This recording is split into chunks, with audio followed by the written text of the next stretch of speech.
Okay, Mr. Boone, you're all set. I hereby call to order the work session to set the agenda for next week's board meeting. Can we have a roll call, please? Ms. Bibla? Here. Mr. Brogna? Here. Mrs. McCurdy? Mrs. McGovern? Here. Mrs. Spad? Here. Mr. Swank? Here. Mr. Costello? Here. Mrs. Haddix? Here. Mr. Boone? Here. 8 members present. Okay. Mr. Mahalik, introduce the administrators, please. Well, thank you, Mr. Boone and members of the Board of Education, our public. I welcome you each this May 13th, 2021 to our monthly committee meeting. We do have joining us right now. I see Mrs. Bonnie Gregory, our principal from Rice Elementary. Peg Foster, secondary principal, academic affairs. I see Mr. Pete Bard, business manager. I see Mrs. Beth Ann Harris, our supervisor of special programs and special education. I see Mr. Scott Brummagen, our director of buildings and grounds. And I also see Mr. John Gorham, who is our secondary principal of student affairs. And I believe at this point, that is who is joining us. And of course, as always, Mr. Damian Blanchard. He is at the wheelhouse steering this in the right direction each and every week and month for a whole bunch of time here over the last year. So thank you, Mr. Blanchard. If I may, Mr. Boone, just real quickly, and I know there's a lot going on everywhere. I want to begin with just a couple announcements. Tomorrow, Friday, the 14th, we are going to be holding a vaccination clinic. This is for our students ages 12 and up. As most of us probably are aware, guidance has changed as recently as this week, now allowing those between the ages of 12 and 15 to receive a vaccination. Worked out perfectly for our time because we already had this vaccination clinic held for our students 16 and over. So this is on tomorrow. It begins at 2 p.m. Now we have had a lot of our students already pre-registered.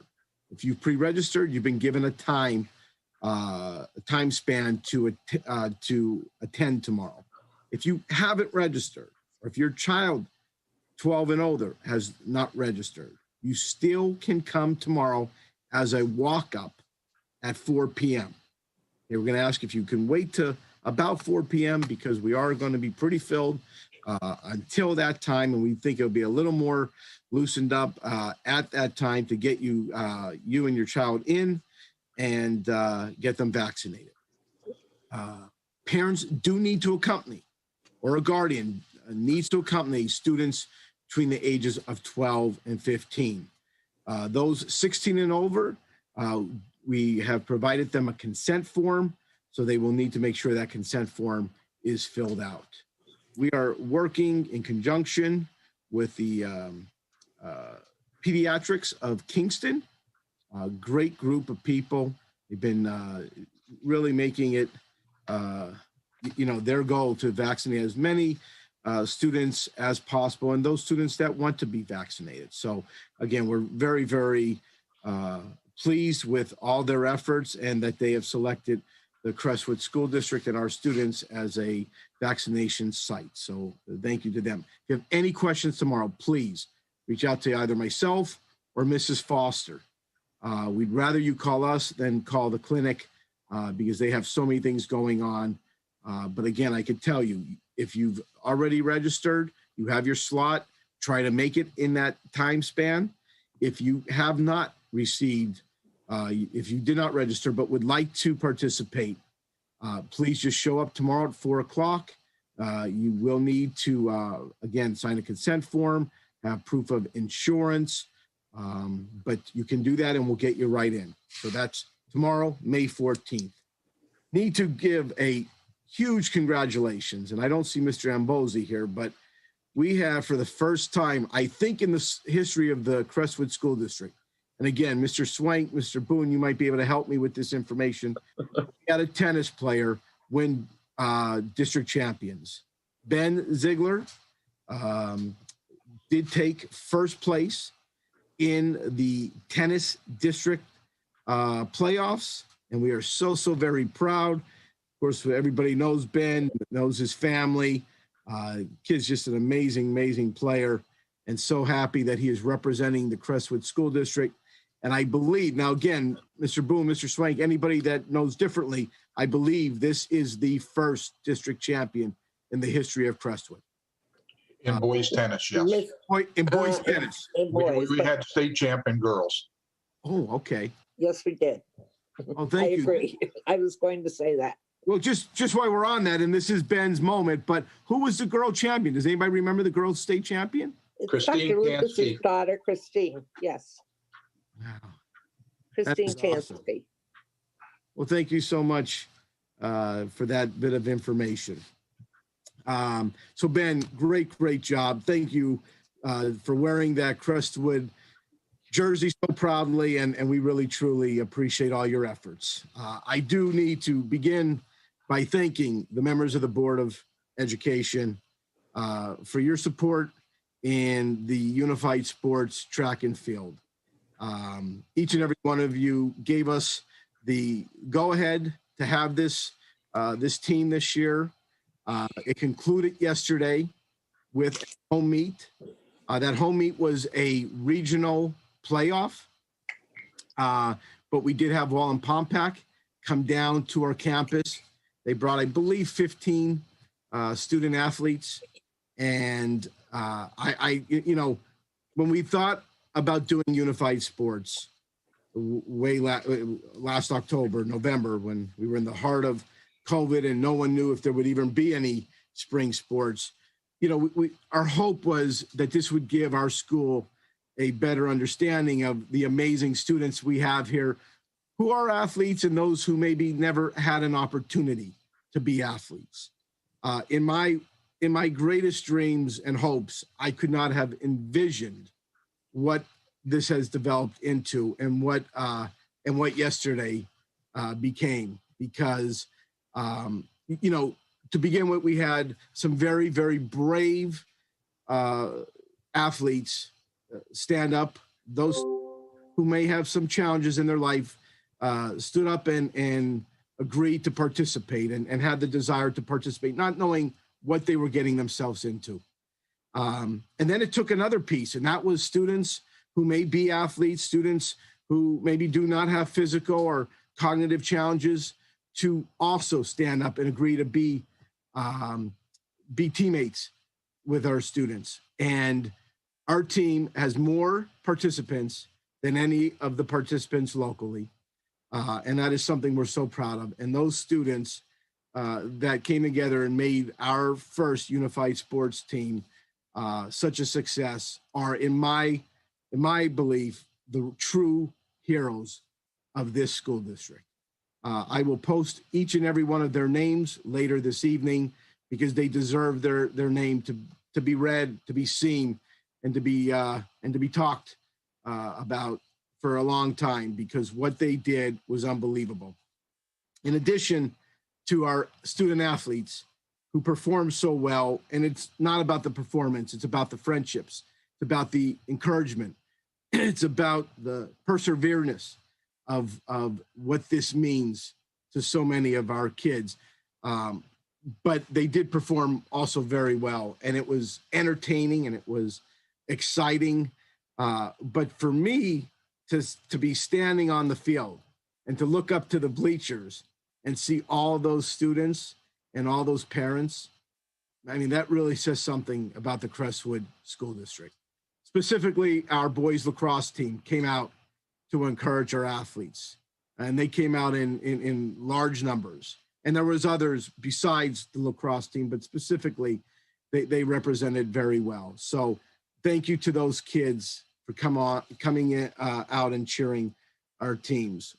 We will absolutely do this in the future. And I'm sure everyone that's participating will be back because it was that great of an experience. So thank you all so very much. And I would like to just, again, go over quickly before we start our committees, the plans for our summer programming. So we know there's a lot of, a lot of desire for us as an administration and us as a school district to provide our students as much as we can, in essence, to maybe make up for what was lost, maybe to just help them get over some difficult challenges that they may have been dealing with over the course of the year.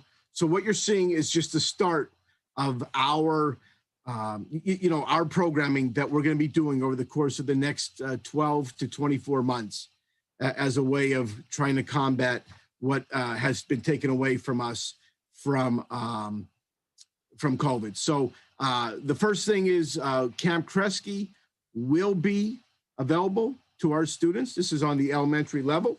The dates are still going to be determined. However, everybody knows Camp Kresge, an amazing place, outdoor activities that will be supporting our social and emotional well-being of our students. So that will obviously take place on site at the camp. We are also going to be hosting several camps all here on the secondary campus. We have Fairy Tales in STEM, fun. This is for grades K and 3. Really focusing on the science, the literacy, our math, and our arts. We also have Puppets, a great workshop for students in grades 2 through 5, focusing on writing, literacy, and arts. Doggy Chow Bakery, grades 4 and 5, looking at math, reading, ELA, and STEM. Early STEM education and enrichment for those students in grades 5 and 6. And then the global competence of STEM will also be available. Build a Block, which is really looking at the literacy components for grades 5 and 6. And grades 5 and 6 will be separate in the Build a Block workshop. Again, all these will be held at the secondary campus. They will be facilitated through the LIU, the Luzerne Intermediate Unit. Some great programmings that we have on our middle school is our STEM Academy and all of these courses are now being taught by Crestwood teachers and names that I know you've come to truly respect. So our STEM Anatomy camp will be held on June 28th to the 30th, each day from 9:30 to 1:30. There will be lunch or snacks provided during that time. The Lego Robotics Camp will take place from July 12th through the 15th, from 9 to 2:30 daily. Out of the classroom into the kitchen, Mrs. Savaki, if anyone knows her talents and skills, you're going to know this is going to be a really phenomenal opportunity for our students from July 6th through 8th, from 9 to 12 daily. A lot of great things will be happening in that program as well. Again, all these are our teachers facilitating the camps. Now, for our high school students, grades 9 through 12, we know that, again, for some of our students, this was a really tough year. And we are going to be offering, at no cost, credit recovery. Okay, so credit recovery is going to be helping those students that maybe missed some credits to regain what they've lost and get those credits and make up those credits over the course of the summer. Again, we will be paying for the credit recovery. We do, and all this information will be going out to our families through our newsletters, through our social media accounts, teachers. So more will be coming. But I do want to tell you, our students in grades 9 through 12, you must have the approval of a guidance counselor prior to enrollment. We will help you through the entire enrollment process. Make sure that's seamless for you. Due enrollment. Due enrollment is our college classes that are held at LCC, Wilkes, and Misericordia. Again, great offerings. I was able to look at what Wilkes has to offer, some amazing opportunities for our students to get college credits right now this summer. And again, this is at no cost to the students. So I'm, really encouraging our families and our kids in these grade levels to please try to take advantage of this. You can save yourself a lot of money while gaining the experience and understanding of what it takes to be prepared to be a college student. So take advantage of this summer. Again, please speak to your guidance counselor, see Mr. Gorham, see Mrs. Foster if you have any questions, but certainly before you enroll.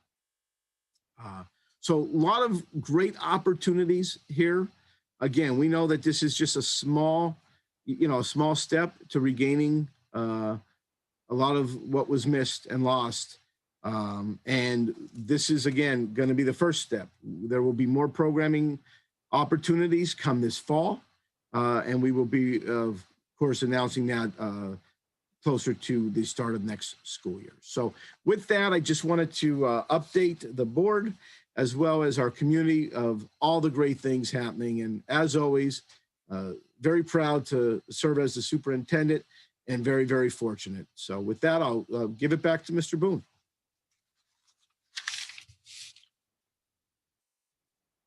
Thank you, Mr. Mahalik. Thank you, sir. If you have questions during presentation tonight, there's our website as to how you can get your questions submitted. At this time, we'll turn it over to Mr. Costello, the policy committee. Thank you, Mr. Boone.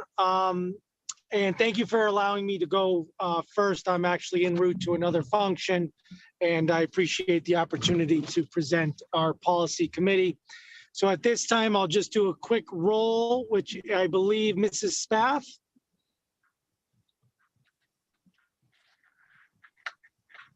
Here. Thank you. And did Mrs. McCurdy come on? No. No, okay, thank you, Mr. Boone. And then myself, Mr. Costello is here. Our first action will be to approve the minutes of the April committee meeting. So I'll make that motion. Do I have a second? Second. All those in favor say aye. Aye. Aye. Any opposed? Hearing none, we approve those items. So I can't look at my agenda. So I actually asked Mr. Mahalik if he'd help out, because looking at my agenda while driving would be extremely dangerous. And that would be not so good. So I'm going to have Mr. Mahalik go through the first items that we need to move over.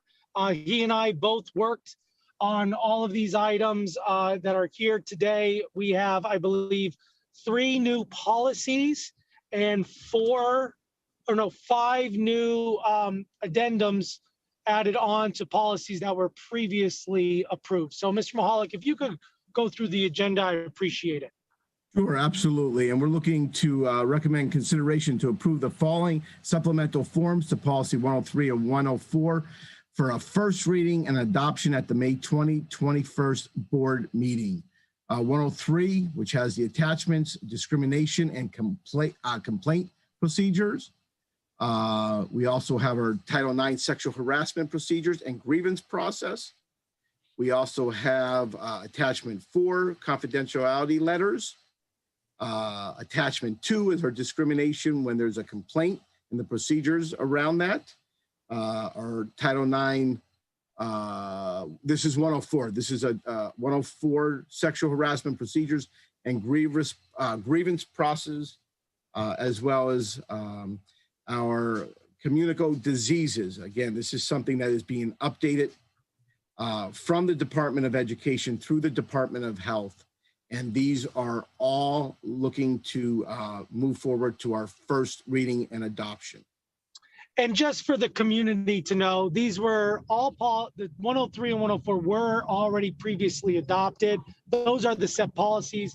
These are the forms that would be specifically used to fill out. And the only changes that choices we had was if we want, the days that we would choose to allow. So it's a pretty standard form, and it's available, I believe, on our website for anyone to review if they would like. So thank you on that. Does anyone have any questions on those forms? Mr. Mahalik, you want to go to our, I believe Yep. it's B is our Item two B, next right. policies. then? Item B, this is recommend consideration to approve the policies for a first reading and adoption at our May 20th, 2021 board meeting, and this is 916, and this is surrounding volunteers. Any updates? Yeah. Yep. Yeah, and I could just give a quick update. That was again provided to us by the state. It is clearly just an updated policy. It's not a new policy. So because the end of the season is always so busy, I recommend just a first reading and adoption. And again, that's available if anybody wants to view that policy as well. Wonderful. Agenda item 3. Oh, I'm sorry. Any questions regarding volunteers? Seeing none, agenda item 3, recommend consideration to approve the following policies for a first reading at the May 20th, 2021 board meeting. It is recommended that we have a second reading and adoption in the at our June meeting. 800.1, this is electronic signatures and records, and 816 district social media.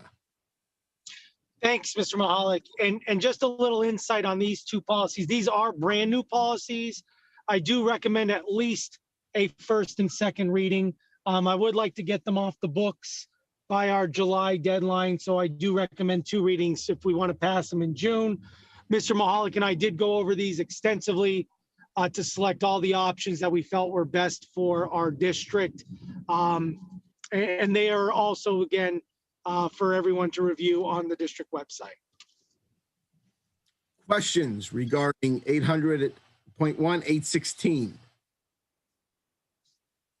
Seeing none. Next agenda item is really just a discussion on policy notice.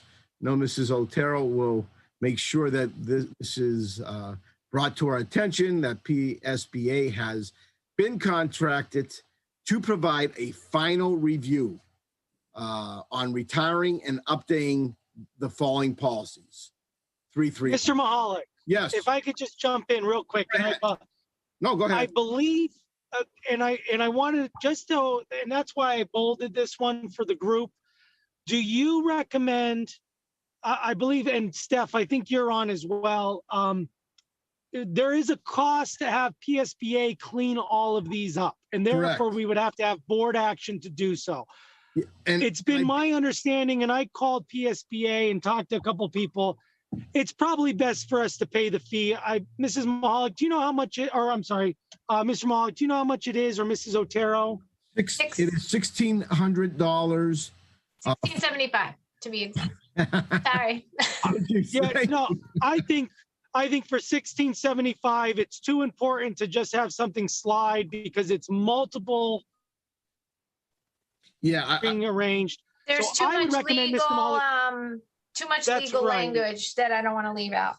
So Yeah. I would recommend that we do this. I'll leave that up to the policy and for any other questions, but if doing so, we would have to have action tonight to say we want to move that to the agenda, and then I'd ask you, Mr. Mahalik, to write the agenda item for that approval if the committee so chooses. Wonderful. Excellent. I think there is somewhere that's on the agenda tonight, is it not? Mrs. Otero? Well, just this piece in general, Okay. and then we would move that for next week onto a motion.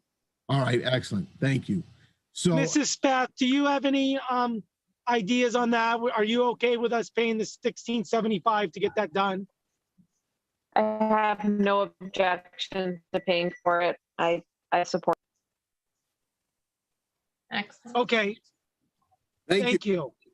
All right, well, wonderful with that. Let's just, we have one discussion item, and that is, of course, you know, we have the wonderful marquee that was really the efforts of FNCP is how this marquee has come back to life and really demonstrates all the great things that are happening in our district and in our community. So we're talking about doing some advertisement on the marquee for local businesses. Some of our businesses don't have, roadside advertising opportunities. Some might just like to support the district in other ways and give their business or company a little assistance as well. So it's a discussion item. Would we consider, for maybe a small fee, advertising for companies, all of course in the mountaintop area? I forwarded some information on that. I have some questions from the policy committee, and I forwarded that information and a sample policy from another district in the state to the financial committee. And I believe Mr. Bard started to write something up here. So if the financial committee and Mr. Bard could get together and sort of formalize something to bring to the entire board, then we could take further action, either pro, con, vote on it. But I sent to those people to sort of put together what they felt the needs were and how that should be addressed. And then they can bring it back to the policy committee. So I would recommend that they please get together on that and take some action if they wish to see this go on. Excellent. Okay, I think that covers us. So from our end, I'll make the motion to the committee to move, I believe it was, if from memory, item 4, A, B, C, and then item 5, which would be the 1675 for PSBA to rewrite those policies to the agenda for this upcoming month. Do I have a second? Second. All those in favor, please say aye. Aye. Any opposed? Hearing none, we'll move those items over to the agenda and we can close the policy. And thank you again, Mr. Boone and Mr. Mahalik, for helping me out while I'm driving with this one. Thank you, Thank you, sir. Mr. Costello. Mr. Brogna, financial planning. Thank you, Mr. Bone. First, a roll call. Is Mr. Swank present? Here. Ms. Haddix? Here. And of course, I am present, so all 3 committee members are present. I'll be seeking a motion to approve the minutes for April 8th.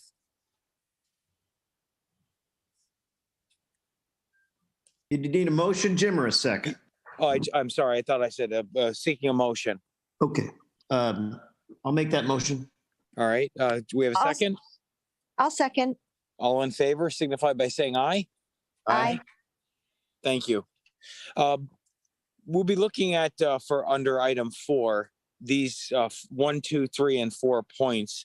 And I'll summarize these. The first point, obviously, as you look at the agenda, is the recommendation to the board to move this to the board meeting next week. The recommend to approve the 2nd year renewal contract with our food services management company, Metz Culinary, for the 21-22 school year.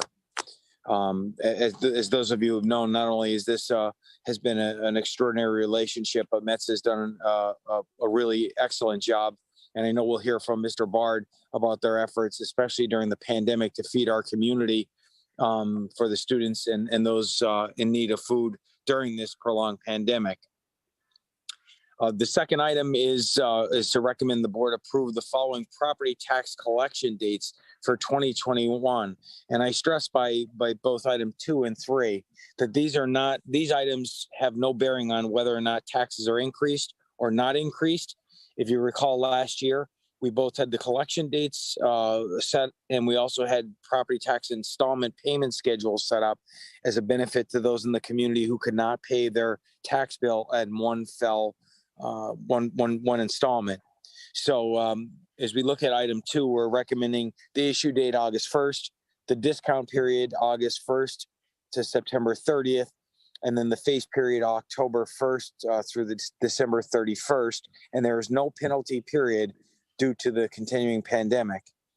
And item 3, you'll see the opportunity to make one payments of your tax bill in 1/3 installments on September 1, October 15th, and December 1st. And again, that was also instituted last year as an effort to support our community that has supported the school district for so many years in an effort to pay the property tax over those periods.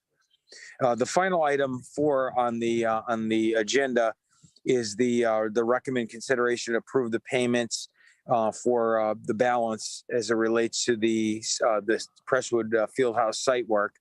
I remind people that this was already budgeted in prior years, and it's only paid out of the capital projects fund. Do we have any questions or comments from the committee on items 1, 2, 3, or 4? I have to, excuse me, Mr. Brogna, on the number 3. I'm going to want to change that number, the third one, the 3I one to December 15th, not December 1st.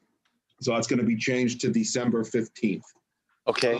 That was an error on my part. Normally, that would be December 15th is normally when the tax collectors like to have the last payments in. So I'll put December 15th, not December 1st. So I'll change that for the board meeting, the regular date. And so that's the only change I want to make on that. Normally, for number 2, like you said, Mr. Brogna, the board, the consensus of the board has been from the beginning not to have a penalty period for the taxpayers this year due to the ongoing pandemic. So this is even though the pandemic is wrapping up or hopefully wrapping up, as some of the restrictions are lifted, we're still having some ill effects of that economically. So this year, just as an extension of that, probably the last year for maybe, I mean, it's up to the board on that, but the penalty period normally starts November 15th to December 31st. That's normally the period of time where they charge 10% of the face value of the bill.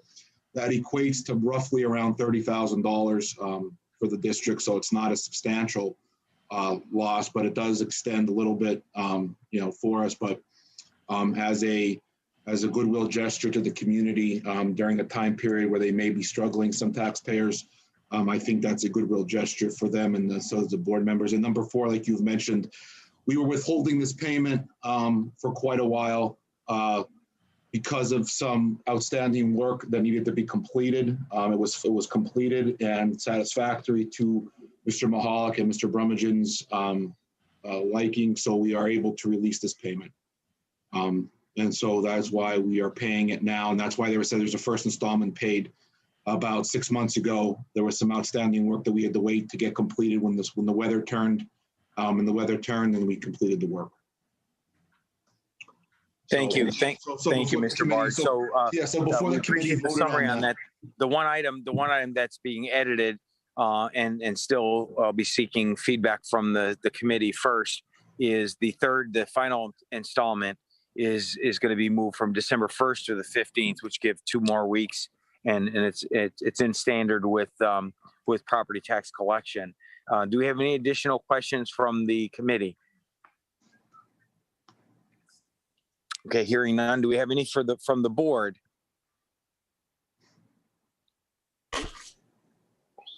Okay, Mr. Mahalik, do we have any questions from the community on these 4 items? At this time, Mr. Brogna, there are no questions. Okay, I'm gonna recommend moving items 1 through 4. I'll be seeking a motion and approval from the committee. Move items 1 through 4 ahead to next week's board meeting for a vote. Do I have a motion? I'll make the motion. Mr. Swank, do we have a second? I'll second. Okay, all in favor signify by saying aye. Aye. Aye. Okay, so items under subsection 4, items 1 through 4 will be moving ahead to a board vote next week. And now we move on to discussion items, and there are 3 really significant items. I just want to preface this by saying I'm grateful for the district and the board cooperation in offering public budget discussions. We've had 2 really good presentations. We have our final one next Monday. Although we will take feedback, I hope you'll reserve thorough budget review and feedback from the committee for Monday for the final public final public budget meeting instead of making this committee meeting all about the budget. So Mr. Bard, if you'll take us through items 1, 2, and 3 in summary. Sure. Yeah. Number 3 was just to really say that we're going to actually exactly what you said, Mr. Brogna, was I would prefer to talk more about the proposed budget just on Monday to do that, because I'm going to go over more substantial numbers about that and different things and some different scenarios on Monday. Then I really didn't want to talk about it today at this particular meeting unless there were specific questions about it. But so let's talk about number 1 first. This is a very substantial step because this, for the second year in a row, our school district received $150,000 in what they call contingency funds from the State Department of Education. Mrs. Beth Ann Harris, our special ed director, wrote the application for the funds, and we received the max amount for the second year in a row. So we received $300,000 in 2 years from the Department of Education. This is significant because it's rare to receive $150,000 1 year. It's even rarer to receive it 2 years. So that reflects a tremendous amount of work that she has done. And I just want to bring it to the board, the public, and the committee's attention of how much good work that she's absolutely done. And Mr. Mahalik could talk more about this because he knows in his work with special ed just exactly how much work it is to get this money and how substantial it is to help us in our funds to get this money. So if Mr. Mahalik wants to comment on this as well, because he has extensive background in special ed, but this is amongst business managers, it was commented that it was exceptional that we were able to get this kind of money 2 years in a row. So if Mr. Mahalik wants to comment on that as well. Yeah, I just, certainly, I think, Mr. Bard, you really gave that a good summary. The contingency funds are competitive. They're very, some years you feel you have met the targets. You've done everything that you needed to do to be provided some reimbursement rates, and you don't get them. And that oftentimes, frustrates districts to the point where they stop trying for the contingency funds. It's a lot of work. It's a lot of time. And I give credit to Mrs. Harris and Tracy, our assistant to Mrs. Harris in that office, because it takes a lot of time. I was unsuccessful 15 straight years in applying, but that's good. And we won't count on and we won't budget because you really can't with something that's so inconsistent. But what we could do is say, okay, for this year, really look at the needs of the department, see if there's something, that's a one-time expense or something that, this could help offset. And that's what we plan to do. Thank you for the recognition, Mr. Bard. You're welcome. And I was remiss in mentioning that there was a lot of work that went involved in it. And like I said, a lot of districts get discouraged. And I went to a presentation before the pandemic when I was at my previous district. And they go to the point where they encourage us to apply because people just get discouraged and they don't apply. So I just wanted to bring that to the board and the public's attention, the committee's attention. But we just can't budget it, so we can't. There's not going to be a line item for that ever because we just simply can't budget it. Similar to a grant. But so number 2, the state's budget discussion, and really I don't have much to talk about on there. I've been monitoring for news, and there hasn't been much news. I know there's still the debates and ongoing pushes ongoing in the state capitol for increased education funding, but to this date, and I will talk more about this on Monday, but just to give you a preview or a spoiler, the proposed final budget will have no increases in state subsidies for either our basic ed, special ed, or transportation subsidy. The only one I could guarantee you probably will not go up will be the transportation subsidy, because of the fact that we are locked into what we did in transportation, because we didn't run a full year. We're kind of locked into what we what we're going to get in transportation subsidy, but basic ed and special ed, I'm going to keep our locked in subsidy payment until I hear something different from the state as to what they're going to be budgeting. So I'm going to keep that in and just hope that, you know, the state legislators do increase our subsidy payment, but we can't rely on them because, as you know, there's nothing coming out of there yet. And they have the same deadline we do, but our deadline is solid. Their deadline is not. So, you know, as you know, in past years. So we'll see what comes out of that. And there's number 3, the proposed final budget. We will talk more about that on Monday. So please, the budget meeting starts at 6 p.m. on Monday. It will be virtual only. There will be no in-person component for this one on Monday because there will be a special board meeting that was advertised after it for the board to take a vote on the proposed final budget. The reason for that is the proposed final budget has to be advertised for 30 days before the adoption. And the board's regular June meeting is June 17th. So May 17th, June 17th is at 30 days. So that is why I asked Mr. Boone to schedule the 30-day, the special board meeting for that purpose so that the board could then pass the final budget or vote to pass the final budget on that date. So the proposed final budget this year, I'm going to start, you know, we're going to start at the like you said, at the very high number and see, but we'll see how it goes on Monday, but I'm going to present and talk about all that on Monday. So please, if you have any questions or feedback, on Monday will be the day that we can talk about it and move forward there.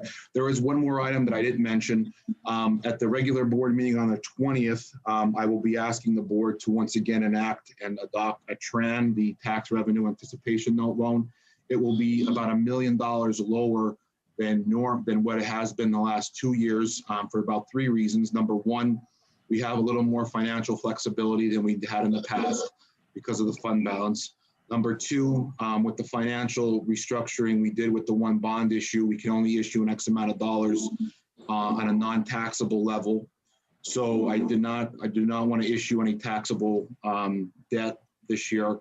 Because that would require us to look at our credit again. So I didn't want the board to issue any more taxable debt. So I lowered our loan a little bit.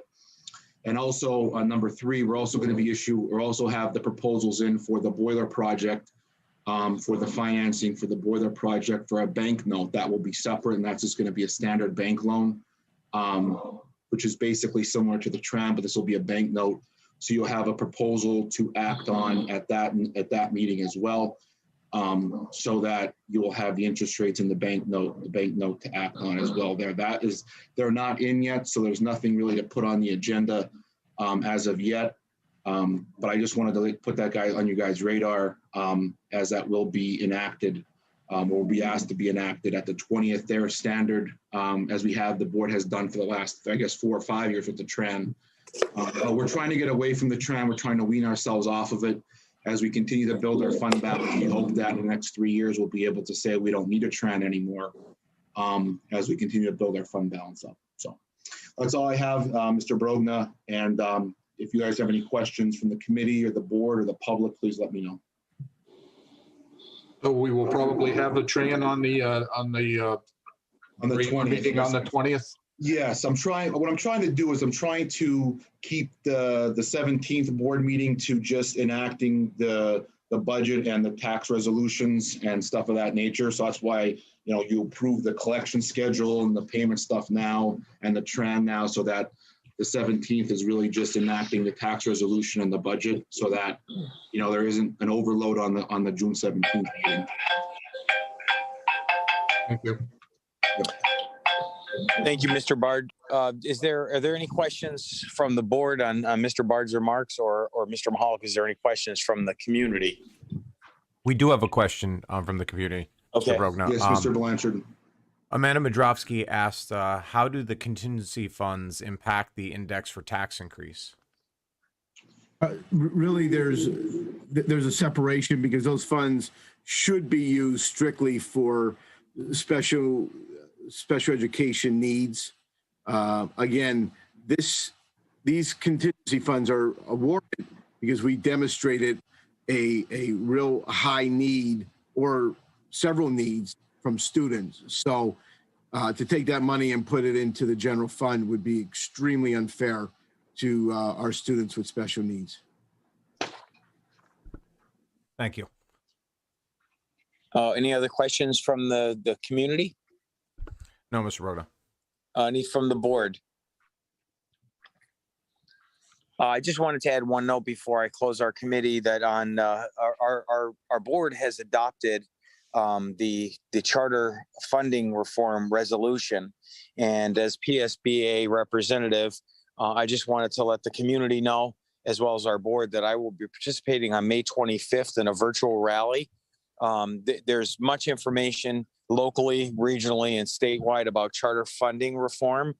This is not to preclude any student from choosing charter school, but we really believe, the board has believed in the school district, is that it's unfairly funded. And I will be participating in this as an effort to for long-term changes in legislation that will hopefully recoup money for Crestwood at some point in the near future. Having said that, it's a very difficult situation. We will continue to keep the community updated on our efforts, and that is my final item for financial committee. I'll make a motion and seeking approval for adjournment of the financial committee. All those in favor signify by saying aye. Aye. Aye. Thank you for your time. Thank you, Mr. Brogna. Physical Plant and Grounds Committee, Mrs. Haddix. Good evening. I'll take roll. Mr. Costello. Mr. Brogna.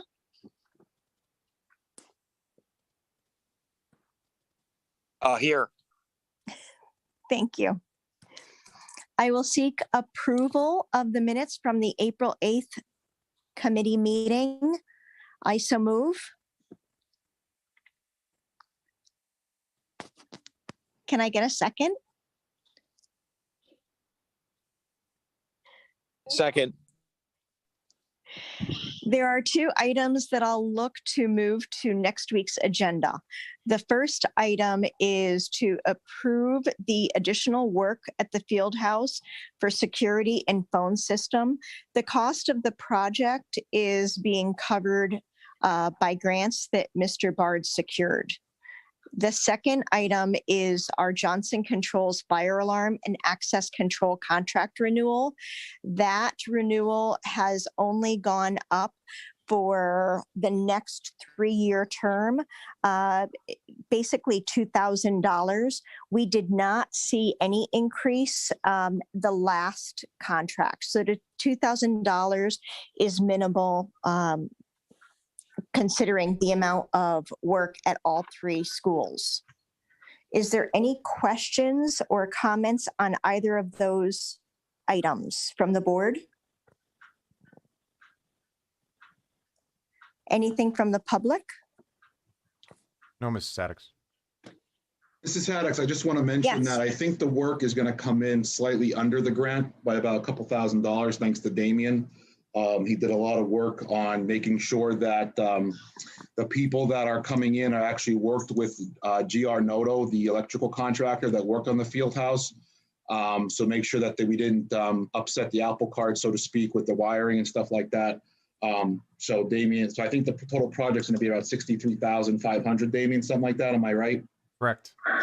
And the total grant was $65,000. So we have a little bit, under there, but we hope we're going to have the work done hopefully by, I don't know, June 30th, I hope, but Damien doesn't Damien doesn't want to hold me to the June 30th thing because we are getting a little bit late in the schedule, but I'm hoping the work is done sometime close to that deadline because we do have to have the work done by then, but I think we'll be all right if at least started by then, and we have expended the funds or at least committed the funds to then by then.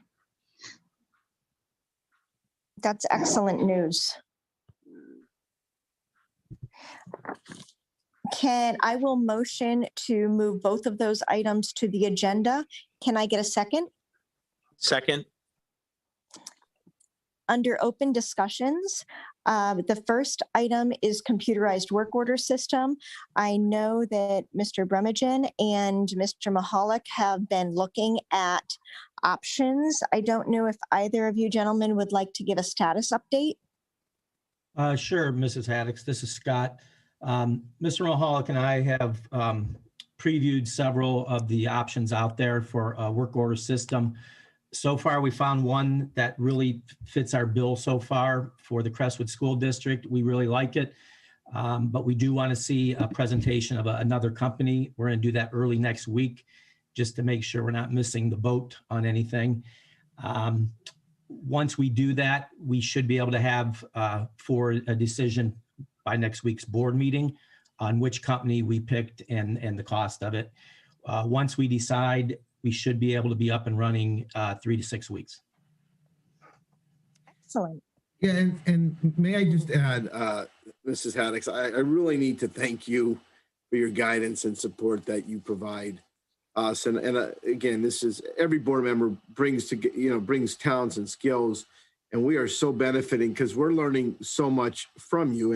And obviously in your day job, you know what you have learned through just doing what you do, and to provide that that knowledge to us is just amazing. Because again, when we look at things, how can we do things better? And I will tell you, especially Scott and I, we are really working closely of just how do we do this better, and change is not easy, and we understand that, and we're trying to be delicate, and we're trying to make only the changes that are necessary.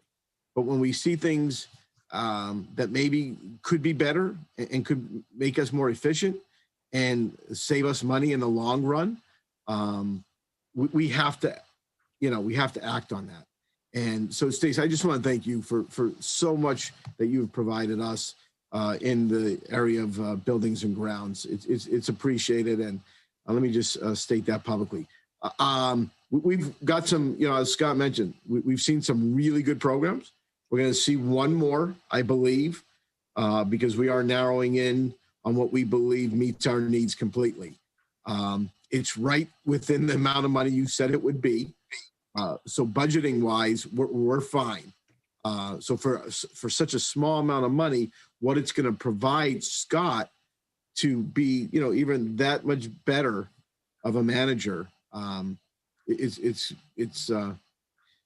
it really is going to be useful to us. So we should again be ready by next Thursday to move forward with with the software program that we're going to go with. Excellent. Thank you so much.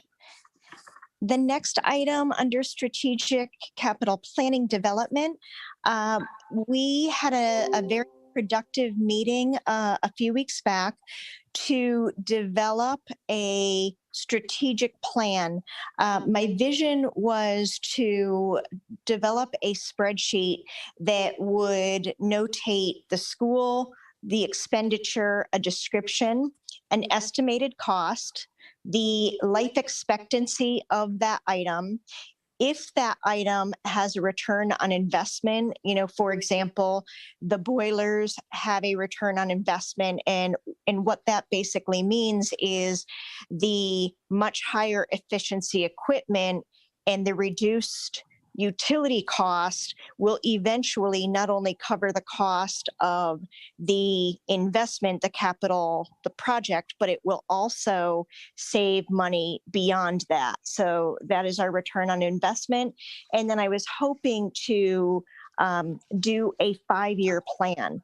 The hope would be that we can finalize this within the next few months, share it with the board, and ideally, we would share it with the community so the community understands what financial obligations the district faces. It would also be a living document where priorities could change, items could come off the list, other items could go on the list, and I can give you some examples of things that are currently on our list. But it is obviously the ventilation and air conditioning project for the high school. There are roof replacements on there, handrail replacements, renovations to spaces within these schools, replacement of the football field turf, mechanical pumps, a truck, a 2001 truck is on our list, generators. One of the items that I would also, a little bit of a passion of mine would be with regards to energy efficiency, would be to see if we could get solar panels installed. This could also help drive down utility costs as Mr. Mahalik and Mr. Bard continue to educate the board and the public with our limited revenue streams. Any way that we can cut costs is beneficial to the district. So that is one thing that we will continue to look at. The next item is the rezoning of 310A property for the district. The hearing was continued as they requested additional information. We're hoping to get that information gathered by the mid-June meeting. Mr. Mahalik, Mr. Boone, do you have anything else that you want to add to that item? No, it came down, the zoning committee did not feel comfortable approving because of shared driveway right now. They looked at another option of bringing the traffic to that building from another portion of the present district property, which looked like a rather huge and expensive project. So lawyers are going to look into the deeds. There is the shared driveway, which is only 10 feet wide. This was the holdup. The shared driveway by two adjoining properties and the school district, only 10 feet wide. It would need to be 20 feet wide. So they are going to look at the deeds, meet with the adjoining property owners, come up with some contingency plans, and then we will probably get approval. So we're hoping to have that done. And next scheduled meeting is June 21st. If we can get the work done by then. If not, they may push it back a little bit. That's what we're hoping for. Thank you very much. The next two items, I will ask if Mr. Brummagem or Mr. Mahalik can speak to. Sure, Mrs. Haddix. This is Scott again. I didn't know if it needed to go onward to board approval or not, but since it is open to the public, we thought we should bring it up to for discussion so everybody's aware of two events that are being planned. The first one is a request from Mountaintop on the Move group. They would like to hold an event using our front parking lot. Nothing inside our buildings. It's all out in the parking lot and front lawn. It'd be similar to the event that was held out there with the food trucks. They call it a food truck and song festival. They wanted to hold that on June 19th. I believe it's a Saturday, noon to 4. And it's to help raise money for Wright Township Fire Department. The second one is request through the Mountaintop Welcome Club. It's a dinosaur drive-through event for kids. Again, they wouldn't be using any of our facilities except our parking lot and driveway to drive through. Basically, a company comes in and sets up those big, huge dinosaurs that you see at fairgrounds. And they used to do it indoors a lot at arenas, but with the COVID, they weren't able to do that. So they try to take the show outside. This would be something they come in Friday afternoon and do setup. It begins basically the show down by the field house and going all the way down the road to Main Road. So there's nothing actually physically up by the school itself. So they set up Friday night. They would have drive-through shows Saturday and Sunday where cars come in and they're filed through the exhibits, and they'll either clean up Sunday night or be back Monday during school time to pack it all up and go. Again, it won't interfere with school functions because it'll all be cleaned up down at the field house and beyond. That's the information on it. I don't know if anybody has any questions or needs anything further, or do we need to move this forward to be approved by the board? Yeah, and if I just may add, I do like to always bring to the board, at least just as a discussion, so you know what is taking place on our campuses. Again, not necessary that you need to approve all of them, because we do have a rental policy, and if they meet the policies and provide the insurances, then you could be assured that our properties are protected. At the same time, we do want you to always be aware, and if it's the desire of the board, absolutely we can present this for a board motion.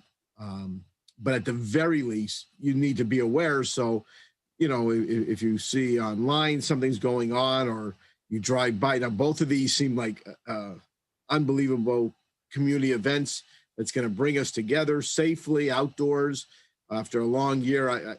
They look wonderful, but there's going to be congestion with both of them. And so we just want you to be aware of that. Thank you very much.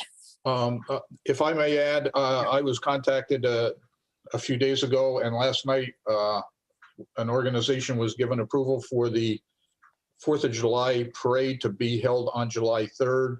It is to go from St. Jude's to the high school.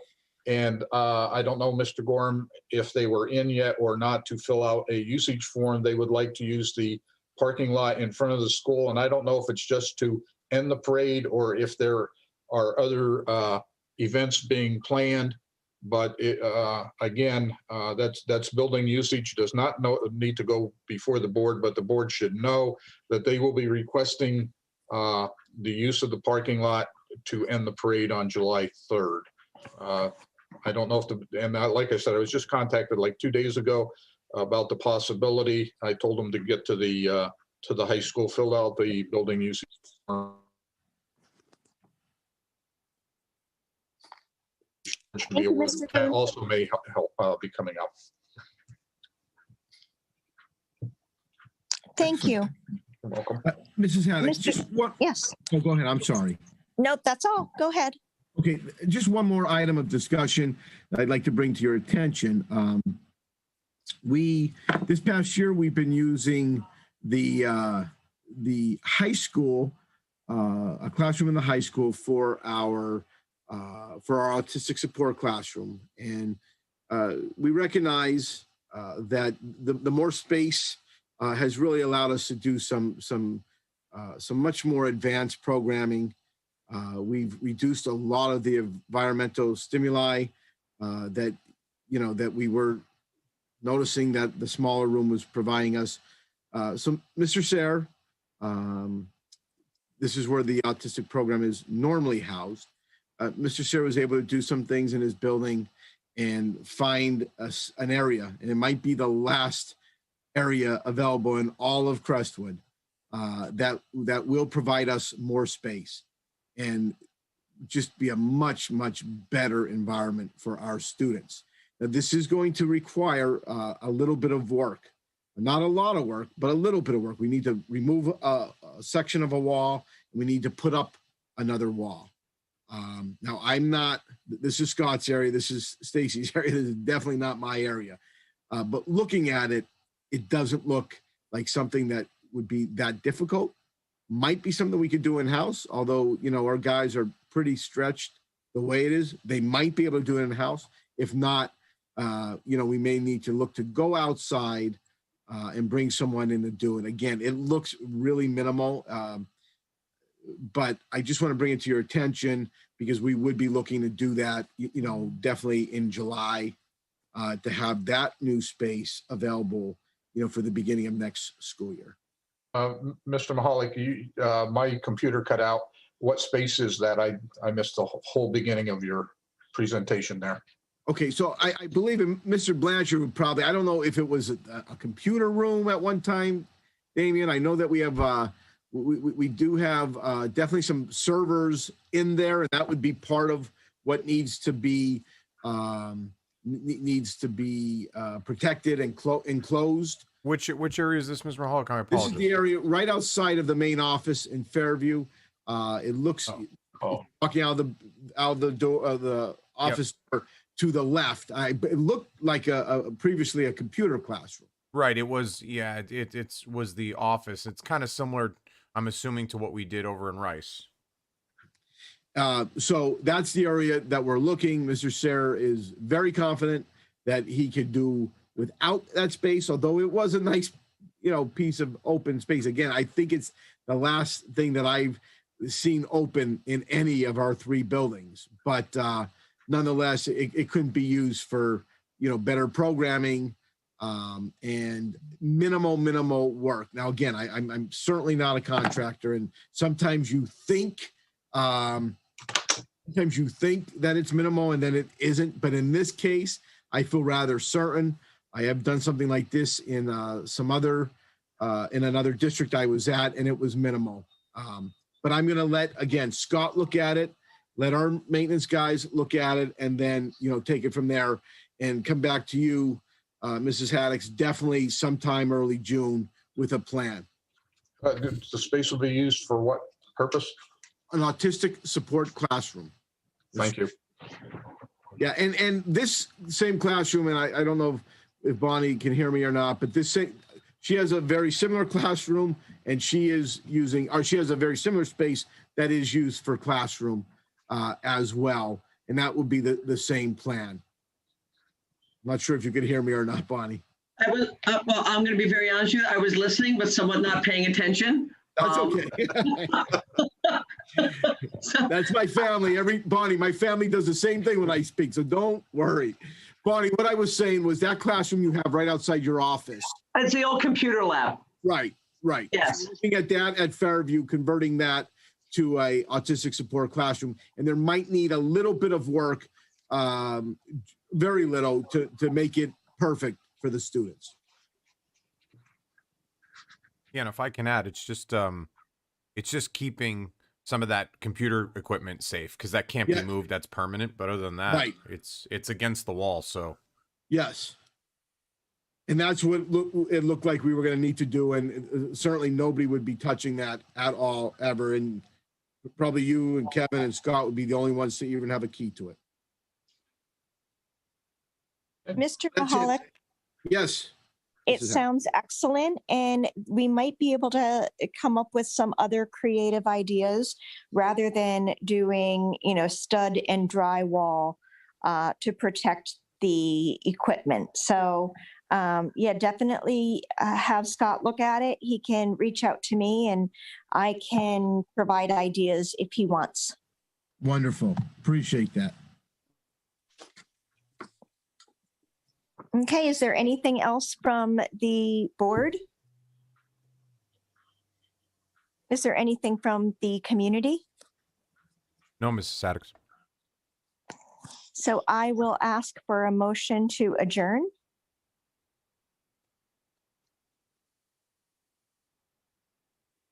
Maybe my committee members abandoned me. I'll second. You make the motion, I'll second. I'm totally in favor. Thank you, Stacy. Thanks so much, and I'll ask for a second. Second. Thank you. Thank you, Mrs. Haddix. Our next committee, co-curricular, Mr. Swank. Thank you, Mr. Boone. I'll call to order the co-curricular committee meeting of the Crestwood School Board. Roll call, Mrs. McGovern. Here. Mrs. Haddix. Here. And myself, Mr. Swank, is present. Item number 3, I will make a motion to approve the minutes of the April 8th, 2021 committee meeting. I so move. Do I have a second? Second. Second, Mrs. Haddix. All those in favor? Aye. Aye. Thank you. Item number 4, 1 and 2. I'd like to make a motion to move those items to the voting session of next week's board meeting. I so move. Second, Second, Mrs. McGovern. I guess let's ask if there's any questions first from the board or the committee members. No questions. How about Damien from the public on items 1 and 2? Number 4, 1 and 2. Any questions from the public? No, Mr. Swank. Okay. So we had a motion by Mr. Swank, a second by, it was Mrs. McGovern? yes. Okay, so we'll move those items forward to next week. And seeing there are no items for open discussion. Mr. Swank, Yes. Mr. Swank, may I just add one item for open discussion, more of just a reference for you and Mrs. McGovern. If I can, we will be setting up interviews, and we'll work around your schedule, of course, for cheerleading as well as wrestling. So we are be doing that again. We'll look to see what your schedule allows. That sounds great, Mr. Mahalik. Have we posted those? We have. Positions? We have. Okay, thank you. Mrs. Otero's on top of the candidates, so she has them ready to go. But we just thought, again, we'll get with you and Mrs. McGovern and make sure that and Mrs. Haddix, excuse me, Stace, that this will work just around your schedules. Very good. Thank you. Thank you. Okay, if we don't have any other questions from the committee or the board or the public, we'll. Mr. Swank, I just have one question. When do we think, well, it's too late for this year, but when is the scoreboard going to go up for softball?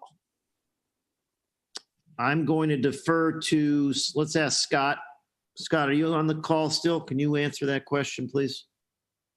Yes, the scoreboard, we're waiting, well, actually the contractor's waiting for the raw materials to come in, the iron that needs to be put in the ground. It was supposed to be here by now, at least that was his hope. It has not gotten here yet, but as soon as it gets here, he promises he will get it in the ground. I know it is late for this season, but we were kind of at the whim of the raw material suppliers. It was hard to get at this point in time. Mrs. McGovern, let me elaborate a little bit on this. They were trying to fundraise more for the project, and as they fundraised more for the project, they were coming up a little bit short. So I green-lighted the project, and we were going to fundraise later and replenish the general fund later from the fundraising. But the weather then turned and got kind of nasty, and then we ran out of the raw materials. So it's kind of a perfect storm of conditions. So that's why it's backed up in that nature. And Mr. Ward, do you know how much we're short on that project? I'd have to ask Mr. Ambosi, but I believe it's around, I think it's around $10,000 or $15,000. Bobby, is that correct? I think about 20,000. Yeah, it's about 20,000 for the entire project. I think they were able to fundraise about 5,000.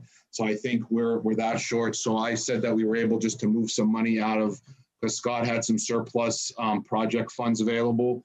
So we were able to, in the general fund for his projects that he does around the campus, that we budget for maintenance projects for the physical plant. So we were going to use that money, and then when the fundraising could resume and get up to that level, we were going to refund or repurpose that money back into the general fund. But I just didn't want to wait any longer on it, because it was, and I gave that green light probably back in the end of April, and by that time, that's when the weather started getting lousy, and they couldn't get the product then because of the shortages that have affected multiple parts of the economy.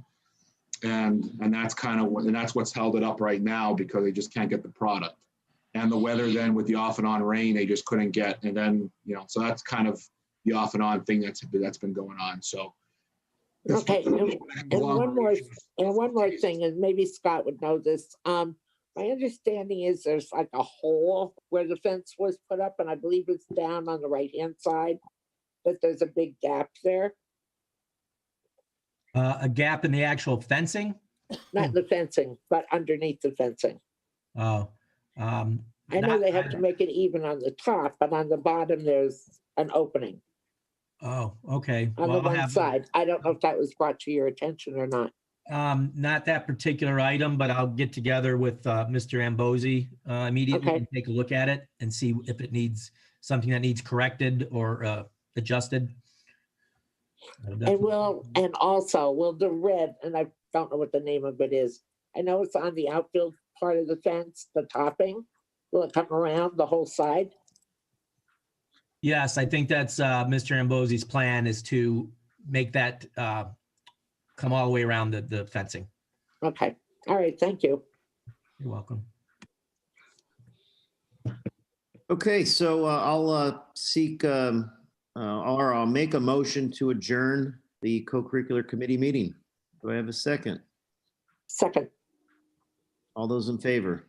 aye. Aye. Thank you, Mr. Swank. Next, academic programs, Mrs. Bibla.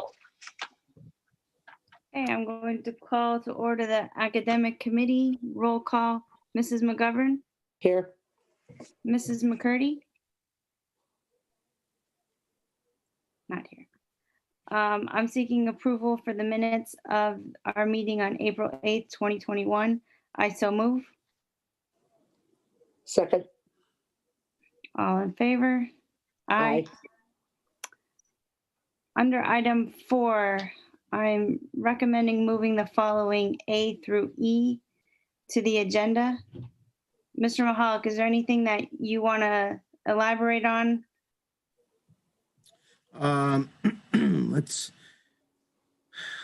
I believe everything here is exactly what we discussed. And no, if there's no questions, I just have one about the field trip. yes, please are go we- ahead. Are we sending a nurse? Or buses? Well, there's definitely buses going. And yes, the nurse will be in attendance, as will I. Okay, and how many buses are needed? Because that's an issue right now. I understand that Mrs. Anderson, who really is organizing the trip, has been in touch with Mark because I believe it's on a Wednesday and that's a virtual day, so there's no buses needed. And according to what Mrs. Anderson told me, that Mark said that he can meet the need of the buses, which I was pleasantly surprised. It will also be dependent on how many students will need bus transportation as well, because parents, very similar to Fairview, will be driving their students as well. So they're in the process of checking into that.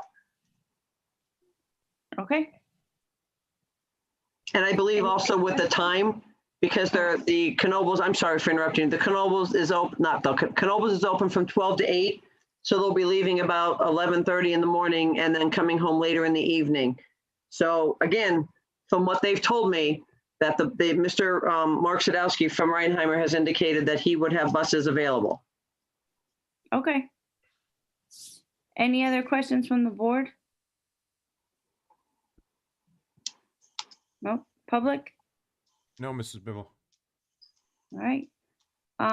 We don't have any discussion items. Bob, are you good for anything else? I am, I believe I am good on this, absolutely. Okay. I will make a motion to close academic programs. Second, All in favor? aye. Okay. Thank you. Thank you, Mrs. Bibla. Human Resources, Mrs. McGovern. First, I'll do roll call. Mr. Wagner,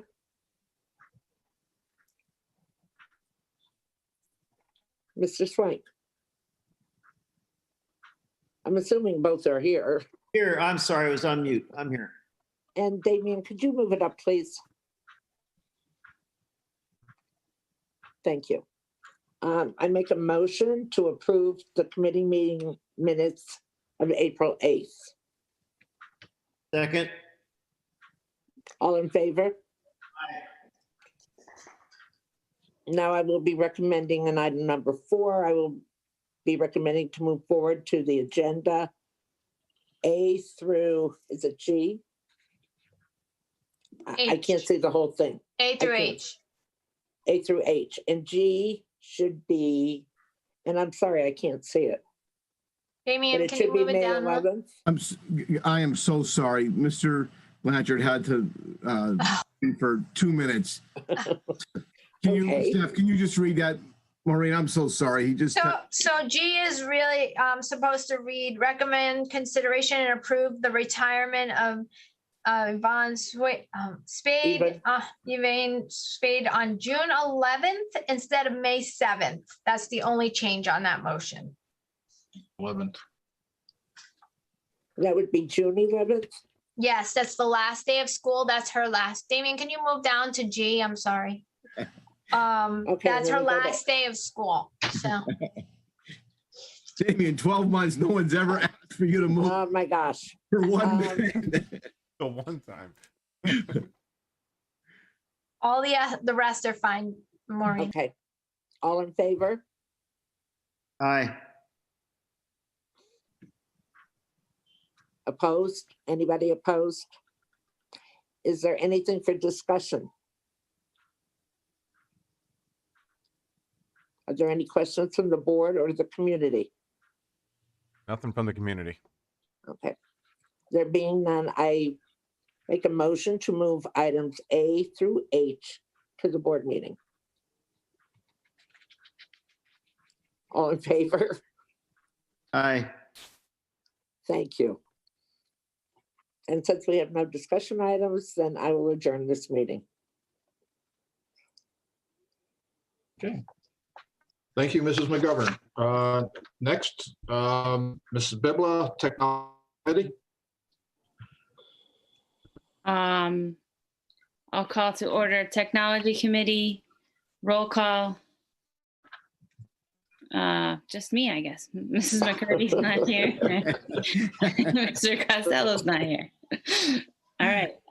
So I will approve the minutes for April 8th, 2021.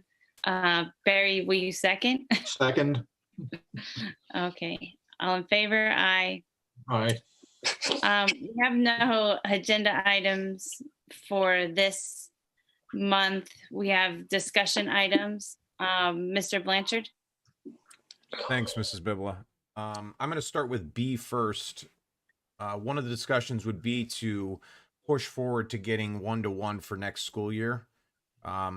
With some of the funds that we received over this year from the Safe Schools grant and so forth, we were able to purchase roughly about 580 Chromebooks. That puts us about 1,200 away from being 1-to-1. So it basically caught us up for a single year. What I'd like to see, if the board would approve, would be to use the budgeted funds. Each year I budget roughly $200,000 into the Chromebook line item of the technology budget. There are some of those funds left, and Mr. Bard could speak to that in a moment.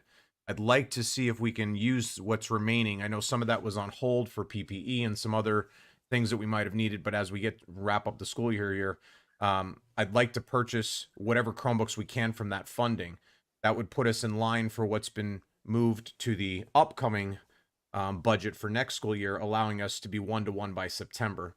I think this is critical at this time due to the fact that all the Chromebooks in the district for the pandemic were distributed amongst our students accordingly.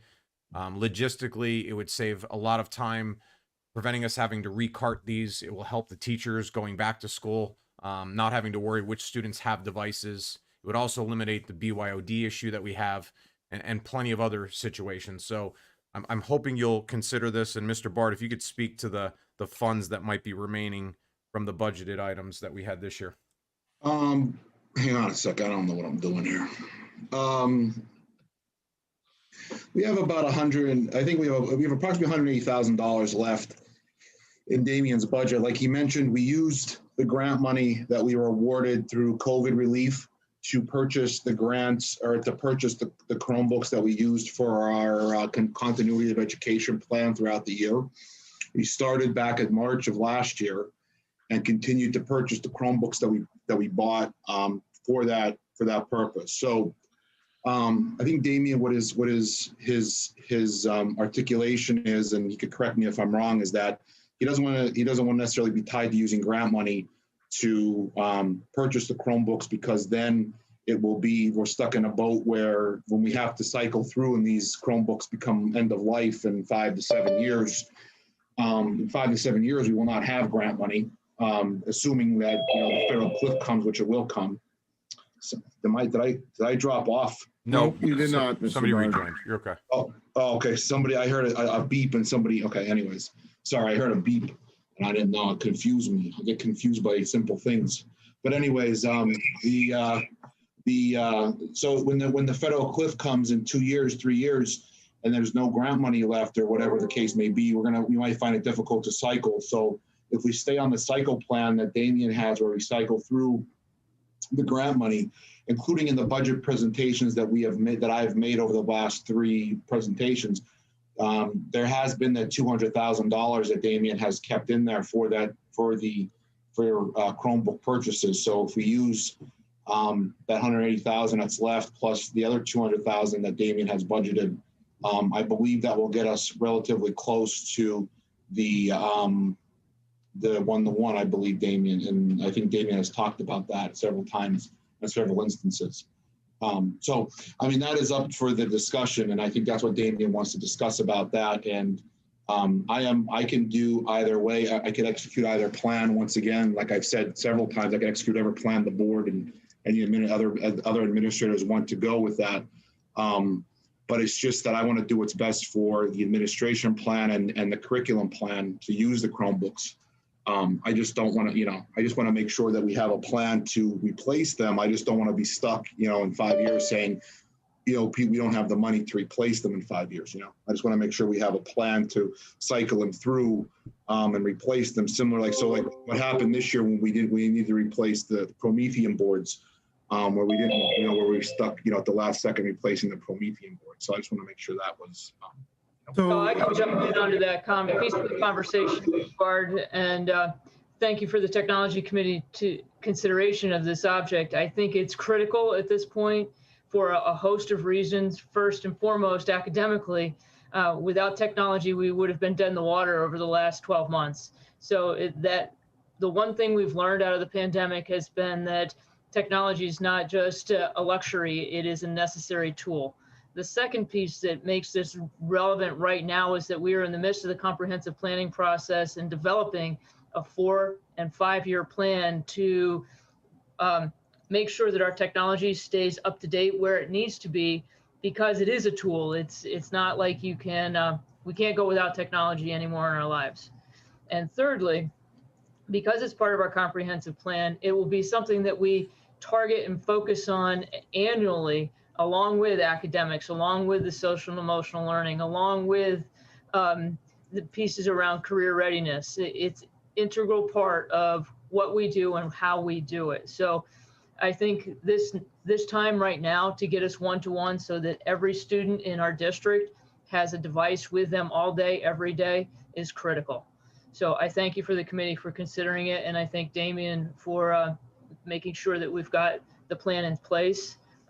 And I obviously am his backup when it comes to comprehensive planning to make sure that this happens. So if there's any questions about the academic use, I certainly can handle and help you address those issues. Thank you, Peg. And certainly I think we all realize just the necessity of these devices now, much like Stacy and the facilities committee. Capital project is the philosophy we need to go with. And this is what Damien is speaking about, meaning need to prepare for the end of life of these devices 5 years from now. So that's every year we need to set aside a certain amount of money because we know this is going to be coming and cycle that. And that's exactly what, Mrs. Haddix is speaking when she looks at her capital improvements, knowing, that turf is going to need to be replaced in 10 years. Well, that's 10 years away. But when you realize that's $1.3 million, that's something at year 8 you could say we need. Same thing with Mr. Blanchard. If Mr. Blanchard said we need 30 Chromebooks, that's easy. Easy. 50, easy. You start saying 500, it's a huge dent in his budget. In fact, his budget couldn't withstand it. So his philosophy, his plan, Mr. Bard, with you in place with him, is exactly how we need to run every department. As what's those big items we need And we can't think that that's 5, 6, 7 years away because that comes so quickly. And then we're in the position of, now what do we do? Now, do we put locks on a door or do we buy Chromebooks? Do we, and that can't be that way. We need to really, really manage it well. And I thank you, Damien. Certainly, Peg, your comments are right on. And Peter, I know you're working with Damien throughout the course of this year.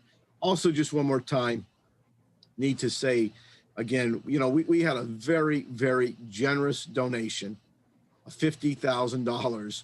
Gentleman walked in to my office and presented that check because he knew that we needed these Chromebooks.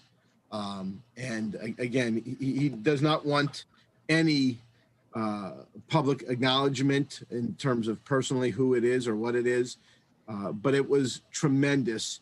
And that went a long, long way, Mr. Blanchard, because that got us to the point where we knew everyone that needed one in March and April. You know, that money went to those, and that was pre-COVID. But that immediately went right before pre-COVID. But that money, we said, Mr. Blanchard, here it is. So again, thank you, and that's very good insight from the Technology Committee. Thank you, Mrs. Would it be prudent to move to the agenda for this month? Is there still a backlog? I know last fall people were ordering Chromebooks, and because of the need nationwide, there was a large back order. So would it be wise to work on this and try and get it on our agenda for next week? I would say yes. The backlog obviously isn't as bad as it was when everyone was trying to order, but if you've watched the news, you know there's a microchip deficit, and that's adding to it. So how long it will take, I don't know, but right, the sooner we can start at least the purchase of this round, the better. Do you think that's possible by next week, Mr. Bard? Yes, we have the money available. I mean, it's in his budget. Damien can create a purchase order and have a quotation for you on the budget to use those remaining funds. I can give him an exact number of what he has available, and he could create a purchase order with that number and move forward with that. The only thing is we can't purchase next year's, we can't use next year's money without approving next year's budget. So we can't make any purchases until after July 1 for next year's budget, but we can, what we have left for this year, we can. And Pete, most of my vendors, if we make a purchase with what's currently in the budget, most of my vendors will hold me. If I tell them there's anticipation to buy more, they'll hold me at the better rate. So even if we needed 2 months or, they always they work well with me to get me the right price. So we wouldn't have to worry that we'd be losing out on something by not making the full round now. So, right, we would just be in a little bit of a tight spot, obviously, once the budget passes, but at least if the ball is rolling, we can make it work if it were to teeter into the beginning months due to just availability. Right, and the board can act in June on an advance purchase order if the budget does pass on the 17th. Okay, so maybe Anna, you would want to move forward this item based on the funds left over from this year. Yeah, I'm good with it. We'll just get we need a price, right, to put on the agenda? Yes. Okay. I'll second the motion. All in favor? Aye. Aye. All right. And Mrs. Bibla, I'll work with Damien, and when we get the final amounts, I will forward it to you and Barry and the Technology Committee and Barry and Mr. Mahalik and keep everyone in the loop before hopefully before the regular agenda goes out. Okay.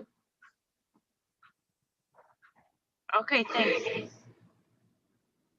Damien, you want to talk about the fiber run? Yes, and I just want to say thank you so much for helping out there. I appreciate that. And yes, an item A is so what this is it was just a discussion point with some of the ESSER funds that are now becoming available, that the technology department does have a few needs that this might be a great place for some of those funds, because these are items that you will last a very long time that aren't at a very large amount that you would have to worry about at the, you know, breaking it up over the years, but it's definitely needs to be finished. A few years ago, I had replaced mainly the large portion of infrastructure that was needed to keep us running to where we're at now. I left a few pieces behind because some of the stuff we had was still good and some of it was a little too pricey at the moment. So the last is the fiber runs. These are fiber lines that need to be run between the main central office in the high school where all of our servers are to individual areas throughout the district in different rooms and such that transmits the information to all the other places. So to put it in layman's terms, I replaced all the veins of the district a few years ago. Now I need to do the arteries. Okay, those fiber runs are important. They're going to help us sustain going forward as we put on more devices on our system, allow us for higher speeds outside of what we're at. Right now, we are at a cap for internet speed in the district. To get us over that cap, this is the next step. Another piece of that is the core switch. That would be the heart of the whole infrastructure. All the other switches in the district have been replaced, but this core needs to be replaced at the same time because of the type of wires that are going to run into it. So it's also a key aspect to make this and finalize this. This is also a perfect time this year because the IU where our internet comes from is doing significant upgrades with their vendors that we're on par for, which will open up faster speeds for us, because prior to this, there weren't any speeds faster than what we have. So this comes at an opportune moment if we were to get these upgrades in to line up with their upgrades, allowing us again, you know, more bandwidth and better speeds for next year as we add on these devices. Now this comes to a total, the fiber runs throughout the district, these arteries that we'll call it, are at the tune of about $36,000, maybe $37,000 between labor and lines. And that's the entire district. So that's Rice, Fairview, and the secondary campus.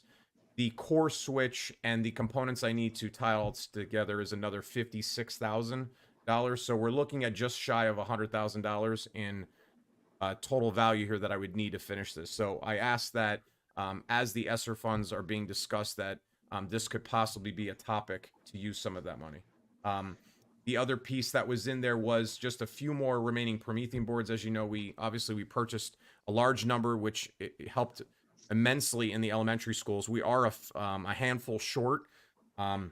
We need roughly 15 more boards in Fairview, 3 boards in Rice, and about 2 more boards in the secondary campus. So I'm looking to get maybe another 20 Promethean boards for this school year. And again, at the rate of usually around $2,000 a board, that would be an additional $40,000 in boards. That would finalize all the elementary in both buildings, and that would finalize the math department completely in the secondary campus. So just two topics, like I said, if it could be on the plate when discussing the ESSER funds. Again, with Damien's Promethean board conversation, the technology committee should be aware that there is a stepped out rollout plan in the secondary campus. This year we focused on the math department. In the following years, we'll be chunking more departments into the replacement of their Promethean boards. We started with math because they are more interactive and they are constantly writing equations and graphing charts and graphs on the Promethean board. So that's where we started. The second phase will be into the science department, which is also heavy with the writable use on the Promethean boards, and then continue throughout the next several years in a stepped-in process so that we're not buying them all at the same time.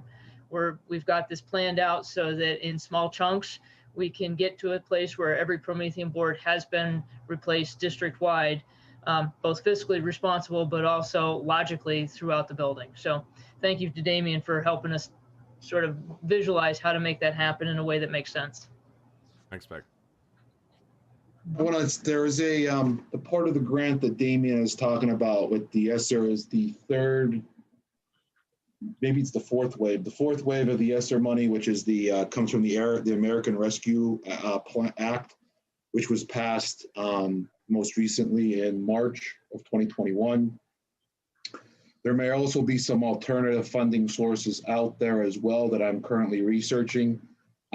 So there may be some alternative ways to do this, but I believe that that some of this fiber runs and some of these core switch upgrades may solve some of the issues that have been going on campus as well with some of the drops that we were experiencing as well. So I think that this should be a priority. This should move up the priority list a little bit further.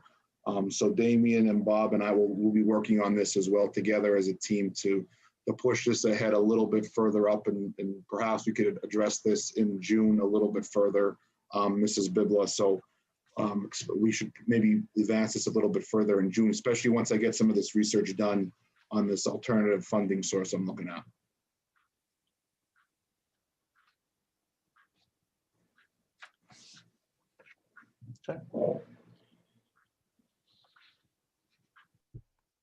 Sorry, I'm in my car. No, that's okay.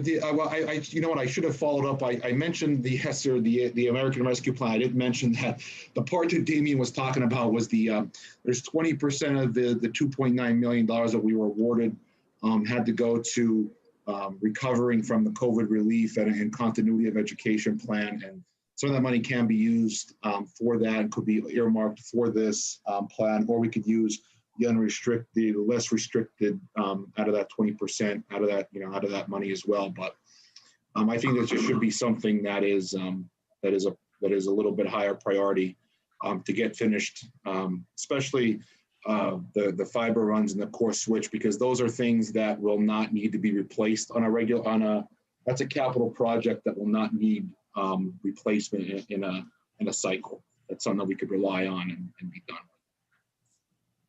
Thank you. Okay. Thank you again. Anybody else have any questions?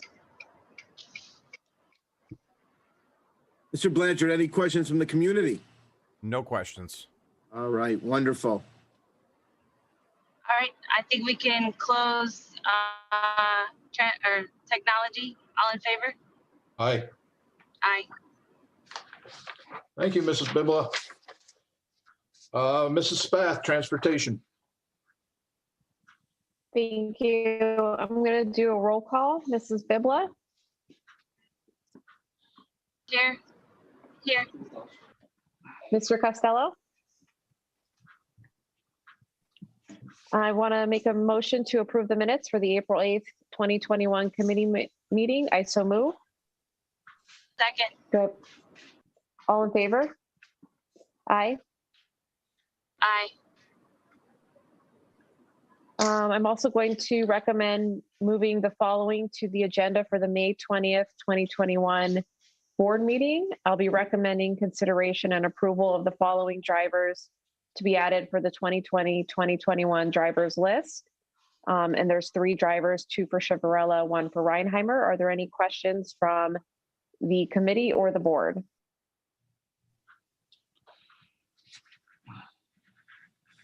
Okay, any questions from the community? No questions. Okay, so then I'll be making a motion to recommend the consideration and approval to approve item A 1 through 3. I so move. Second. All in favor? Aye. Aye. And the only discussion items that we had for this month, it's not on the agenda, but we did want to talk about the RFP that we're going to be putting out for before and after care that we're potentially going to be offering at the school for the upcoming school year. And Bob, I don't know if you have anything else to add, but it's something that we're looking to have out by the end of this month.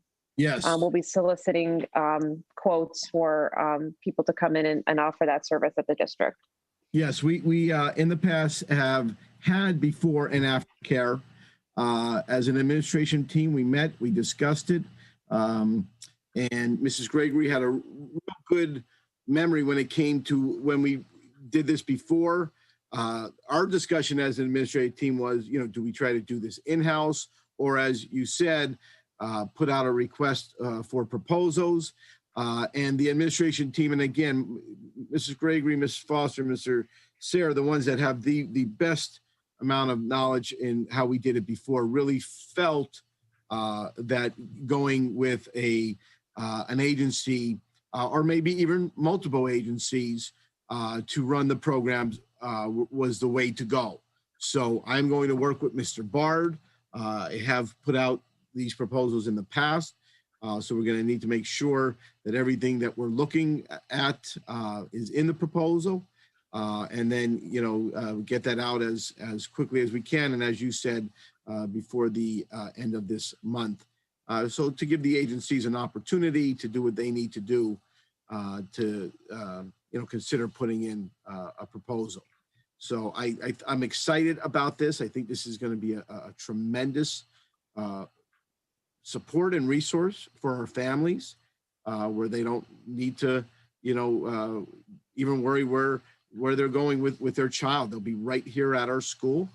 Again, I understand that in the past it was run really effectively, and we're going to look to do that same type of programming again. So we should have this done before the end of the month. Mr. Barr and I have already discussed, looked at some previous proposals, as I mentioned, and should be ready to go out there, by the end of next week, the early following week at the latest. Great. That sounds awesome. I'm looking forward to seeing that. I think it's going to be a really great benefit for the district. Does anyone have any questions on the committee or the board? Mrs. Beth, if I could also just bring up, and you were key in this several months ago when we looked at, okay, how can we use our software, our transportation software, which is TransFinder. Can we make these routes more efficient, more effective? Can we cut off times? Can we reduce the wait times of some students? Can we get our buses to be more filled? Because we know that we are running, a bunch of buses with just a handful of kids on it.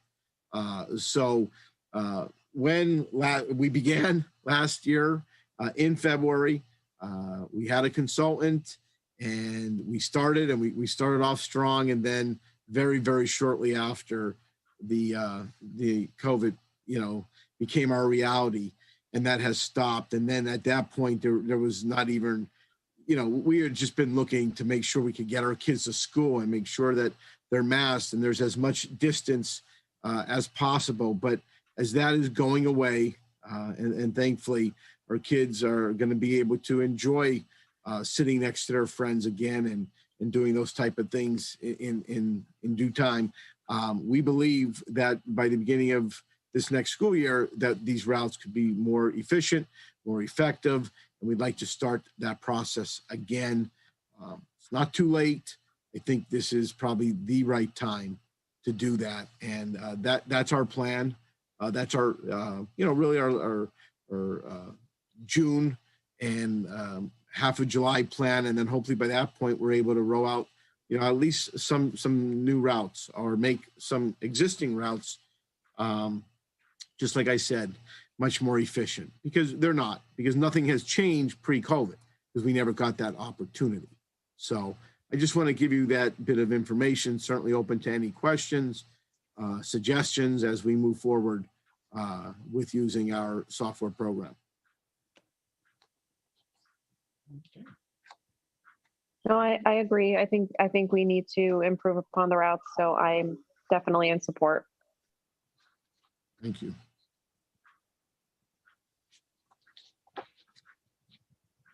Okay. Mr. Blanchard, any questions from the community? No, Mr. Mahawk. Okay.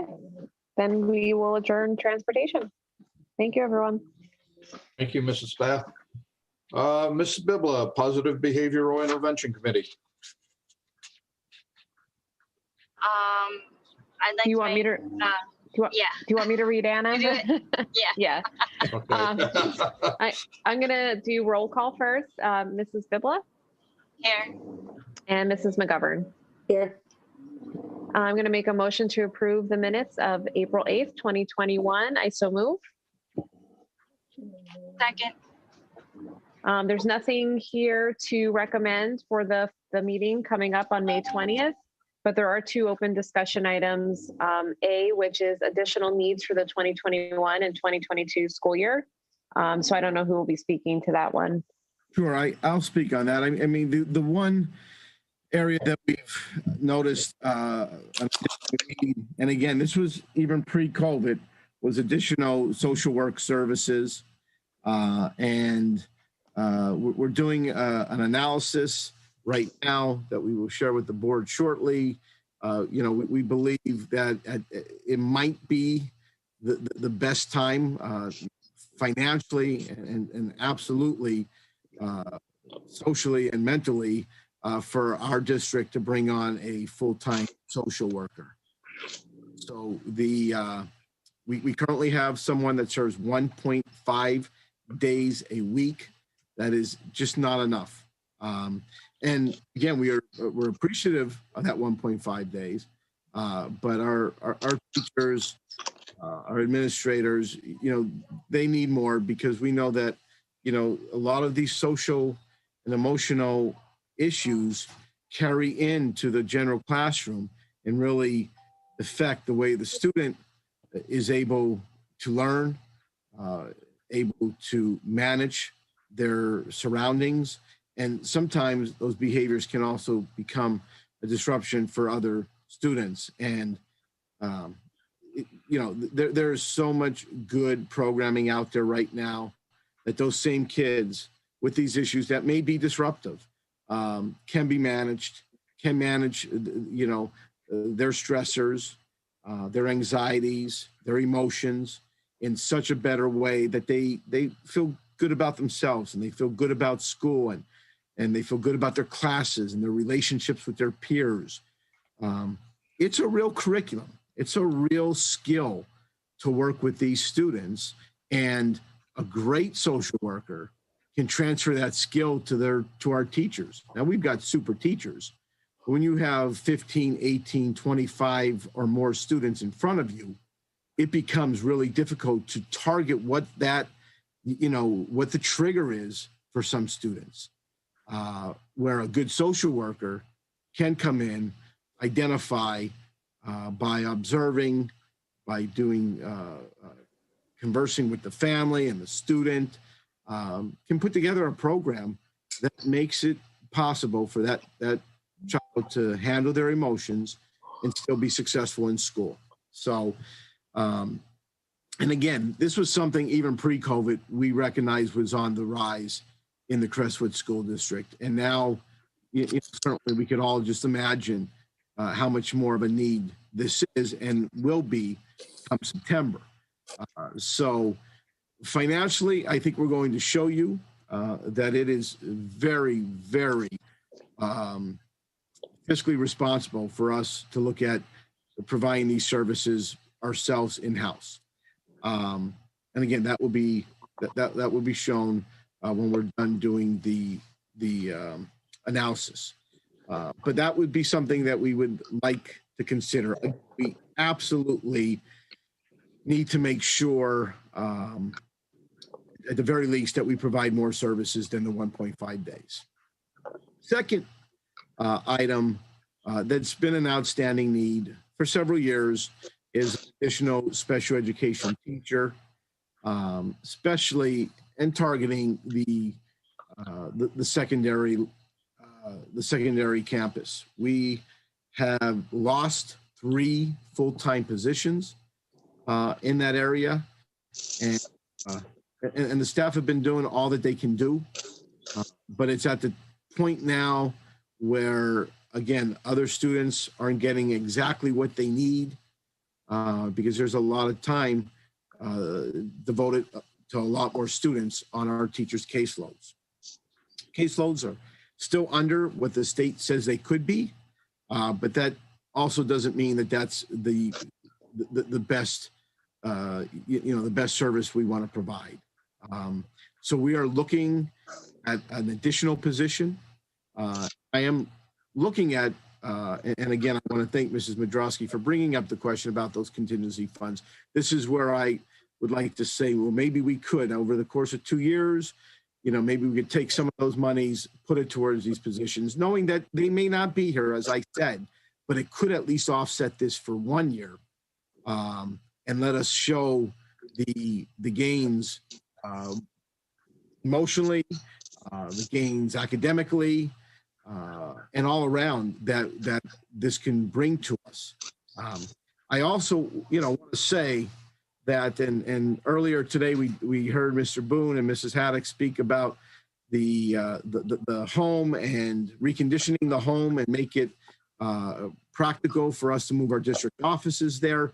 That entire purpose was, for us to be able to bring back some students with emotional and behavioral needs that are currently out of district, and they're out of district. And one, that's an issue because all students should be educated in their home district, all students. And that's the first placement that you must look at. And I don't know that, I'm not preaching, I'm emphasizing that because, you can't say to a family, a parent, a loved one, a guardian, well, we're sorry, we can't program because we don't have space. Lack of resource is not a reason to not provide special education services. So we're trying to do all we can do with space in order to be able to provide those supports and services here. Is it a cost saving? Yes, but that's not my driving force, and that's not my department's driving force. The driving force is to have our kids here on campus. And one only needs to look at our unified sports team to see what happens when you bring kids together. Several of the kids on our unified teams are not currently being educated here. And I think a lot of us who maybe, didn't understand before that these kids weren't here, look at that field and look at them, communicating with their friends, their new friends, and say, why would these kids not be in our district? And too often, it wasn't because we don't have great teachers. It wasn't because somebody else could do it better. It's just a lack of space. So we're being creative with that. And in addition to that, we've lost 3 positions. So I'm going to recommend an additional special education position for our secondary campus, utilizing some of that contingency monies, or maybe all of it, at least to get us a year of services from a special ed teacher, as well as an additional social work services, and then look to utilize as much space as possible.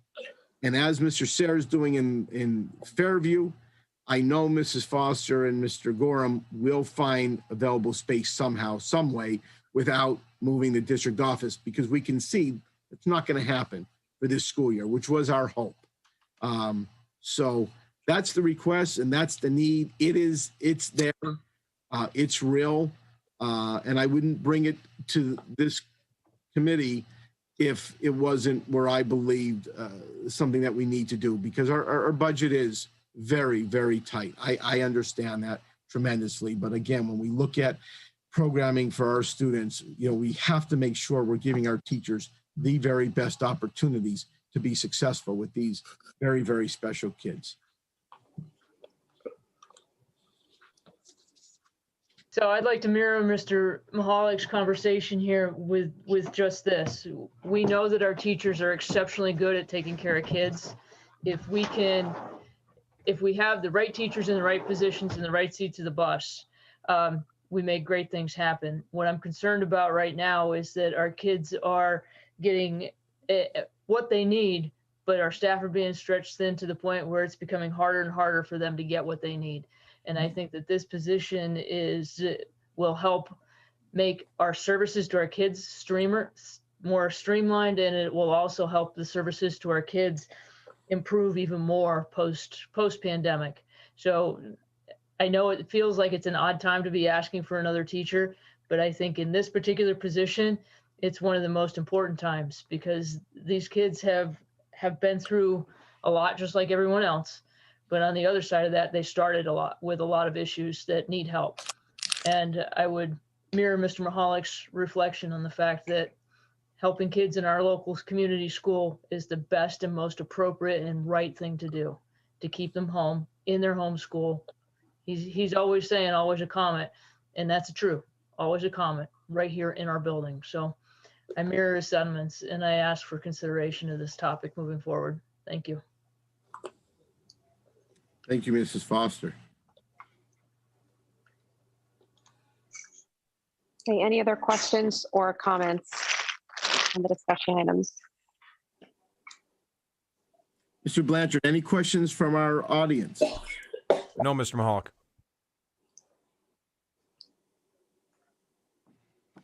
Mrs. Beth, Okay. that's all we have, I believe. All right, I think we can adjourn positive behavior. Thank you, Mrs. Spath. Thank you to the administration and the public and the board for sitting through these past 2 hours. And since we have no further discussion, I will hope to see you all again on Monday night for our budget meeting. Thank you and have a good evening. Thank you.